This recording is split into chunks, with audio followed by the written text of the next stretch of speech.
High বন্ধুরা, এটা হচ্ছে আমার ফার্স্ট ব্লগ। অ্যান্ড এখন আমি বেরিয়ে পড়েছি আমার স্টুডেন্টের ভাইয়ের রাইস সেরিমনিতে যাওয়ার জন্য। ওরা কৃষ্ণকুঞ্জ ভবন ভাড়া নিয়েছিল, আর আমার আর মায়ের ইনভাইট ছিল। তো আমরা টোটোয় বসে পড়েছি। তো চলো এবার দেখানো যাক। আমরা পৌঁছে গেছি হচ্ছে অভিজ্ঞানের রাইস সেরিমনিতে। দেখো কি সুন্দর ডেকোরেশন করেছে। চলো তোমাদের ভিতরটা ঘুরে দেখাই।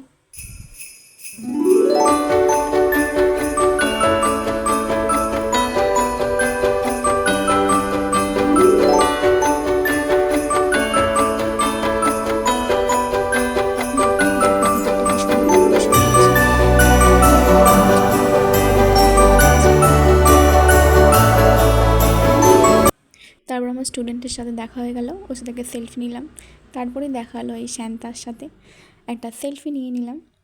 আর এখানে সব খাওয়া দাওয়ার ব্যবস্থা করা হয়েছিল। খাওয়া দাওয়া কমপ্লিট করে তারপর কিছু ফটো ক্লিক করে তারপর আমরা বাড়ির দিকে রওনা দিলাম।